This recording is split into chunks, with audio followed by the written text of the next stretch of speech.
అందరికీ నమస్తే.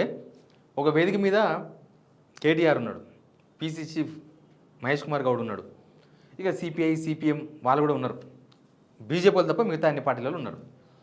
అది కొద్దిగా స్పెషల్గా అనిపించింది. ఎందుకంటే కాంగ్రెస్ వాళ్ళు ఎక్కడ ఫేస్ చేస్తలేరు. ఎప్పుడైనా సవాల్ విసిరినప్పుడు సవాల్ స్వీకరిస్తే వస్తలేరు. వాళ్ళే సవాల్ విసురుతారు, వాళ్ళే తప్పించుకుంటారు అనమాట. గవర్నమెంట్ ఉన్నారు కదా, ఉత్తగా ఆరోపణలు చేస్తాం కానీ మీరే కడుక్కోవాలన్నట్టుగా రారు అసలు బయటికి. అట్లాంటిది ఆ వేదిక మీద మహేష్ కుమార్ గౌడ్ దొరికింది కేటీఆర్కి. వేసుకుండు కదా, పాపం మహేష్ కుమార్ గౌడ్ని వేసుకున్నాను కాదు, రేవంత్ చేసిన తప్పులకు ఆడ మహేష్ కుమార్ గౌడ్ మాట్లాడిన సిచ్యువేషన్ వచ్చింది. రేవంత్ వ్యవహారాన్ని ఎండగట్టింది సింపుల్గా చెప్పాలంటే. ముందు సబ్స్క్రైబ్ చేయండి, షేర్ కూడా చేయండి. నవతెలంగాణ పేపర్ 14వ వార్షికోత్సవం అంటే 14 సంవత్సరాలు అయిందని. నవతెలంగాణ అంటే సిపిఎం వాళ్ళ ఆధ్వర్యంలో నడిచే పేపర్, అది కమ్యూనిస్ట్ పార్టీకి సంబంధించి. దానికి సిపిఐ వాళ్ళు కూడా వచ్చారు. ఇక్కడ ఫోటో కనిపిస్తుంది చూడండి, కేటీఆర్ మాట్లాడుతున్న ఫోటో ఇది. మనకు అందరు కనిపిస్తున్నారు. సిపిఐ రాష్ట్ర కార్యదర్శి కనిపిస్తున్నాడు, తర్వాత సిపిఐ ఎమ్మెల్యే కనిపిస్తున్నాడు కొన్నిమిని సాంబశివరావు గారు, పిసిసి మహేష్ కుమార్ గౌడ్, తమ్మినేని వీరభద్రం గారు ఉన్నారు, ఇంకా మిగతా వాళ్ళు కూడా ఉన్నారు. అక్కడ ముషిరాబాద్ ఎమ్మెల్యే కూడా కనిపిస్తున్నాడు. ఇది వేదిక. ఇది నవతెలంగాణ పేపర్ 14వ వార్షికోత్సవానికి సంబంధించిన వేదిక మీద కథ. ఏం జరిగిందంటే, అంతకుముందే పీసీ చీఫ్ మాట్లాడాడు, పాపం మహేష్ కుమార్ గౌడ్ మాట్లాడాడు. ఆయనేమో బీజేపీ అట్లా బీజేపీ ఇట్లా కమ్యూనిస్ట్ పార్టీ లేదు కాబట్టి ఆయన బీజేపీతో మాట్లాడుతూ మాట్లాడాడు. ఇంకా అంతకుమించి ఏం మాట్లాడతారు, ఆయన ఏం మాట్లాడడానికి లేదు కదా. తర్వాత కేటీఆర్ వంతు వచ్చింది. కేటీఆర్ వంతు వచ్చినాక ఏం మాట్లాడి వినండి. మహేష్ అన్న మాట్లాడుతూ మాట అన్నారు, ఫేక్ న్యూస్ కూడా చాలా సోషల్ మీడియా ద్వారా వ్యాపింపజేస్తున్నారు అన్నారు. Yes, media should fact check. Even fake news in media or fake news in social media should be fact check. Pragathi Bhavan లో కేసీఆర్ గారు సీఎం క్యాంప్ ఆఫీస్ కడితే 150 బెడ్రూమ్లు ఉన్నాయని ప్రచారం చేశారు. మరి ఇప్పుడు అక్కడ ఎవరు ఉంటున్నారండి? ఉన్నాయా 150 బెడ్రూమ్లు? అందులో బంగారు కమోడ్లు ఉన్నాయన్నారు. ఆ ఫేక్ న్యూస్ వ్యాపింపజేసింది ఎవరు? 84,000 కోట్ల రూపాయలు ఖర్చైన ప్రాజెక్టుకి 1,00,000 కోట్ల కుంభకోణం అని చెప్పి ప్రచారం చేశారు. ఇది ఫేక్ న్యూస్ కాదా? అంటే ఇవన్నీ కూడా ప్రశ్నించాలి, డెఫినెట్ గా జరగాలి.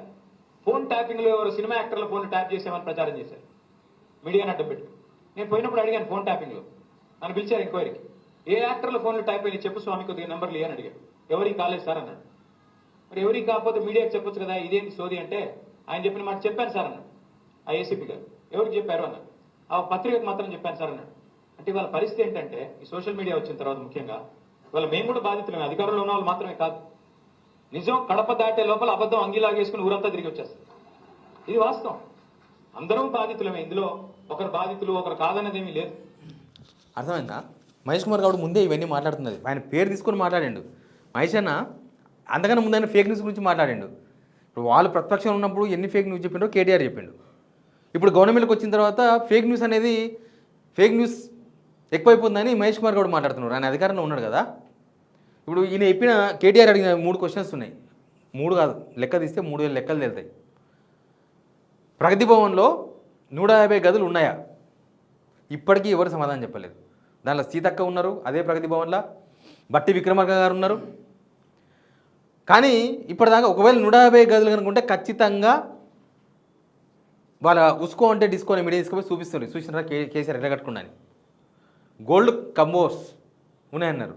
అడిగిండు ఆయన ఒకసారి టీవీ నేను రజనీకాంత్ అనుకుంటా క్వశ్చన్ అడిగిండు బట్టి విక్రమార్కన్, మీరు బుల్లెట్ ప్రూఫ్ అద్దాలు ఉన్నాయి బాత్రూమ్కి అన్నారు, నిజంగా ఉన్నాయా అంటే నవ్వి సమాధానం చెప్పలేదు. కాళేశ్వరంలో 1,00,000 కోట్ల అవినీతి జరిగిందని ఇదంతా ఫేక్ ప్రచారమే కదా, మీరే చేశారు కదా అని కేటీఆర్ అడిగేసిండు. దానిలో మహేష్ కుమార్ గౌడ్ పాత్ర ఇప్పుడు పీసీ ప్రెసిడెంట్గా ఉన్నాడు, కానీ అదంతా ప్రచారం చేసింది రేవంత్ రెడ్డి అండ్ గ్యాంగ్. అందుకే రేవంత్ రెడ్డి ఏడ ఫేస్ గాడు. రేవంత్ రెడ్డి సవాల్ విసురుతాడు, నిమ్మలంగా జూబ్లీహిల్స్ ప్యాలెస్లో ఉంటాడు. ఆయన బయటికి రాడు, ఆ సవాల్కు స్వీకరించాడు. వాళ్ళు కూడా ఎవరు రారు. ఎందుకంటే వీటన్నిటికీ ఇప్పుడు కూడా గవర్నమెంట్ వచ్చిన తర్వాత, ప్రతిపక్షంలో ఉన్నప్పుడు ఆరోపణ చేసిండ్రు. గవర్నమెంట్ వచ్చిన తర్వాత ప్రూవ్ చేయాలి. కాళేశ్వరం 1,00,000 కోట్లు దోసుకు తిన్నట్టు ప్రూవ్ చేయాలి. ప్రగతి భవన్లో 150 గదులు మొత్తం బుల్లెట్ ప్రూఫ్, తర్వాత బంగారంతో కమోర్స్ చేయించారు, ఇవన్నీ కూడా చూపించాలి కదా. ఇవన్నీ ఉత్తాయని తేలిపోలేదా? ప్రజల ముందు మీరు చెప్పిన మొత్తం అబద్ధాలు, ఇవన్నీ అబద్ధాలు చెప్పి ఓట్ల కోసం అబద్ధాలు ఆడారని అర్థం కాలేదా? కాళేశ్వరంలో 1,00,000 కోట్లు అని ఇవన్నీ కూడా అబద్ధం తెలిసింది. ఫేక్ న్యూస్ గురించి మాట్లాడుతున్నారు అనమాట. Hate speech bill, yes, hate speech bill should start with people in government. ముందు మీరు మానేయండి హేట్ స్పీచ్లు ఇవ్వడం. ముందు మీరు మాట్లాడే భాష నియంత్రణలో పెట్టుకుంటే అప్పుడు ఇతరులు అనొచ్చు హేట్ స్పీచ్ అనే మాట.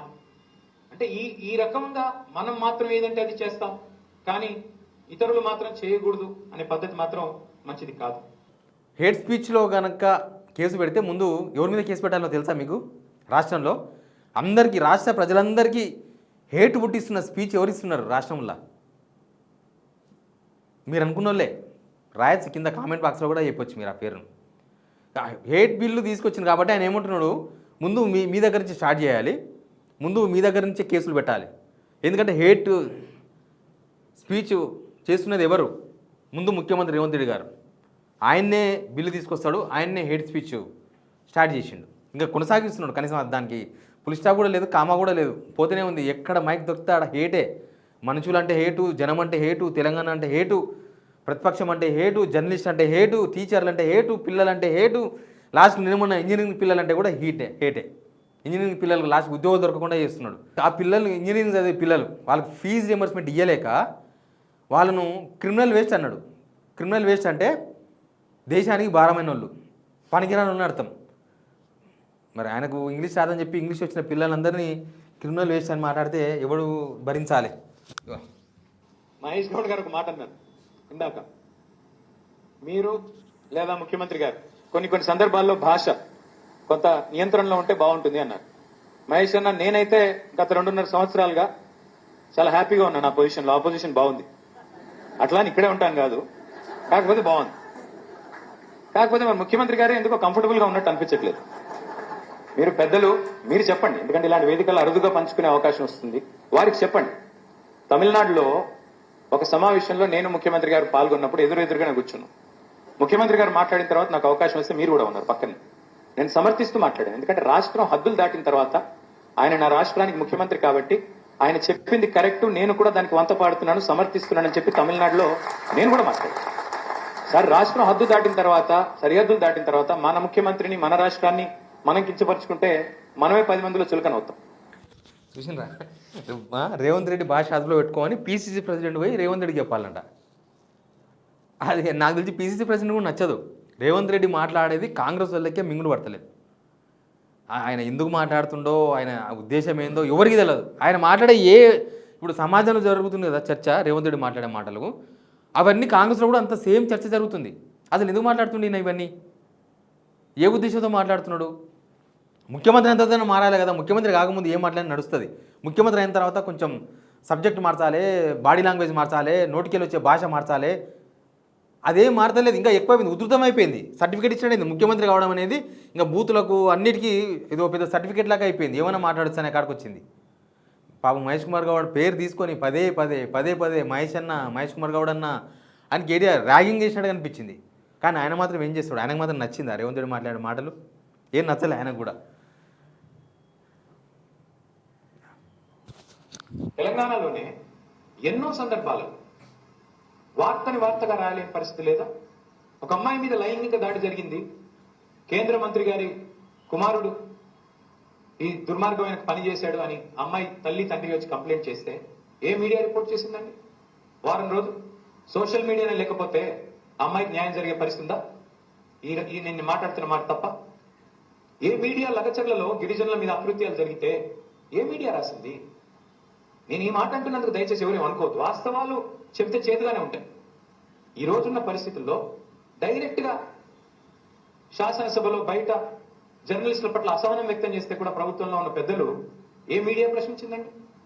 హైదరాబాద్ సెంట్రల్ యూనివర్సిటీలో 400 ఎకరాల భూమి విషయంలో విద్యార్థులు కథం దొక్కేదాకా ఏ మీడియా రాసింది? ఎక్కడుంది పరిశోధనాత్మక జర్నలిజం? ఉందా? నేను ఈ మాట అంటే మీలో చాలా మందికి మళ్ళీ నాలో అహంకారం కనబడవచ్చు. నేను ఉన్నట్టుగా అడుగుతున్నా, ఉన్నదా పరిస్థితి, రాసే పరిస్థితి? ఇంకా చాలా మాట్లాడారు. మీడియాను మొత్తం మేనేజ్ చేసి పడేసినారు. మెయిన్ స్ట్రీమ్ మీడియా పేపర్లు మొత్తం కొనేసిండ్రు. అసలు ప్రజల తరపున ఏమీ రాయకుండా అందరి నోర్లు మూసేపించిండ్రు.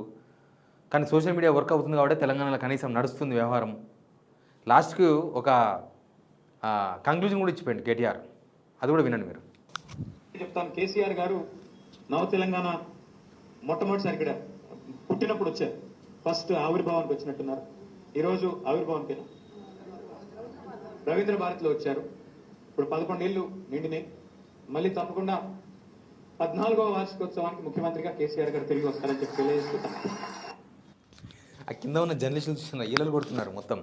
మళ్ళీ నెక్స్ట్ అంటే 2 years తర్వాత మళ్ళీ కేసీఆర్ ముఖ్యమంత్రికి వస్తాడు.